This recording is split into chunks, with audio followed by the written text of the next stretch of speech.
இன்னைக்கு நீங்க சொல்றீங்களே சிபிஎஸ்இக்கு கையெழுத்து போட்ட மூலம் நான் தமிழ் விரோதின்னு சொல்றீங்களே, அப்ப சிபிஎஸ்இ பள்ளி நடத்தி கொண்டிருக்கின்ற உங்கள் முதல்வரின் மகள் தமிழ் விரோதியா? அப்ப சிபிஎஸ்இ பள்ளி நடத்தி கொண்டிருக்கின்ற திராவிட முன்னேற்ற கழகத்தை சார்ந்த அமைச்சர்கள் எல்லாரும் தமிழின துரோகியா? நீங்க தான் தமிழின துரோகிகள். கனிமொழி தமிழ்ல படிச்சாங்களா? உதயநிதி தமிழ்ல படிச்சாரா? இன்ப நிதியை தமிழ் படிக்க வச்சாங்களா தமிழ் மீடியத்துல? ஆக தமிழக மக்களே, திராவிட முன்னேற்ற கழகம் உங்களை ஏமாற்றுகிறது. 3 மொழி படிக்கணும், வேண்டியதை படிச்சுக்கணும். ஆனா சாமானிய மக்கள் இதை படிக்க கூடாது என்று தமிழக மக்களை வஞ்சிக்கிறார்கள். முதல்ல தமிழ்நாட்டுல பாரதிய ஜனதா கட்சி தமிழுக்காகத்தான் போராடுகிறது என்பதை நான் வலிமையாக பதிவு செய்கிறேன். புதிய கல்விக் கொள்கையை நாங்கள் ஏன் வேண்டும் என்று சொல்கிறோம் என்றால், தாய் வழி கல்வி, தமிழ் வழி கல்வி 5வது வரைக்கும் படிக்கணும்னு தான். இது எல்லாத்துக்கும் பதில் சொல்றவங்க. நான் ஒரு தமிழ் அறிஞரின் அரசியல்வாதி மகள் மட்டும் இல்ல, தமிழறிஞரின் மகள். நான் 5வது வரைக்கும் தமிழ்ல தான், ஐயா 5வது வரைக்கும் நான் தமிழ்ல தான் படிச்சேன். கனிமொழி தமிழ்ல படிச்சாங்களா? உதயநிதி தமிழ்ல படிச்சாரா? இன்ப நிதியை தமிழ் படிக்க வச்சாங்களா தமிழ் மீடியத்துல? ஆக தமிழக மக்களே, திராவிட முன்னேற்ற கழகம் உங்களை ஏமாற்றுகிறது. தங்கள் வீட்டு குழந்தைகள், செல்வந்தர் வீட்டு குழந்தைகள் எல்லாம் 3 மொழி படிக்கணும், வேண்டியதை படிச்சுக்கணும்.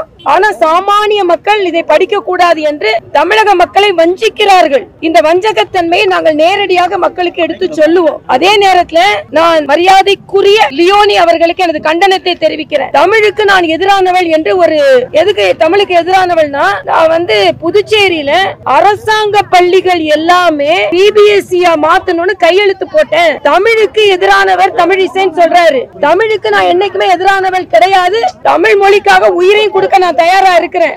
எங்க அப்பாவால் தமிழ் சொல்லி வளர்க்கப்பட்டவள் நானு. கொள்கையில வேணா எங்க அப்பாட்ட முரண்படலாம், ஆனா தமிழ் பற்றுல உயிரில் இருக்கிறது அது. இன்னைக்கு நீங்க சொல்றீங்களே சிபிஎஸ்இக்கு கையெழுத்து போட்ட மூலம் நான் தமிழ் விரோதின்னு சொல்றீங்களே, அப்ப சிபிஎஸ்இ பள்ளி நடத்தி கொண்டிருக்கின்ற உங்கள் முதல்வரின் மகள் தமிழ் விரோதியா?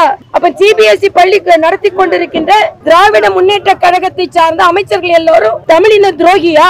இன்னும் சொல்ல போனா, இன்னைக்கு சிபிஎஸ்இ பள்ளி புதுச்சேரியில நான் கையெழுத்து போட்ட சிபிஎஸ்இ பள்ளி.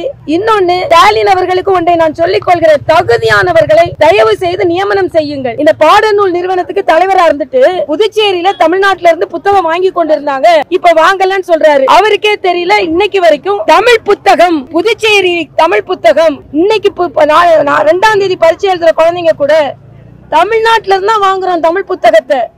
அது கூட தெரியாம ஒரு தமிழ் பாடநூல், தமிழக பாடல் நூல் நிறுவனத்தின் தலைவர் இருக்கிறார். நீங்க தான் தமிழின துரோகிகள், நாங்கெல்லாம் தமிழின காவலர்கள். அதற்காக தான் தமிழ் மொழியில் 5வது வரை படிக்க வைக்கும் புதிய கல்விக் கொள்கையை நாங்கள் ஆதரிக்கிறோம். இன்னைக்கு நீங்க நடக்கிறது ஒண்ணு, மக்களை ஏமாற்றுவது ஒன்று.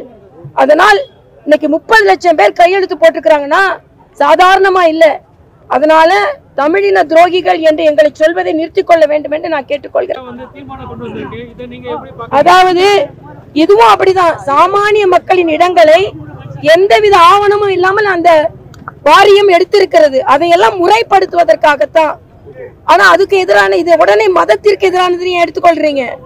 நாங்களும் இஃப்தார் நோன்பு நடத்தணும், மக்களுக்கு ஆதரவு எல்லா சமயத்தை. ஆனா ஸ்டாலின் தொடர்ந்து நாங்கள் இஸ்லாமிய மக்களுக்கு பாதுகாவலராக இருப்போம்னு சொல்றாரு.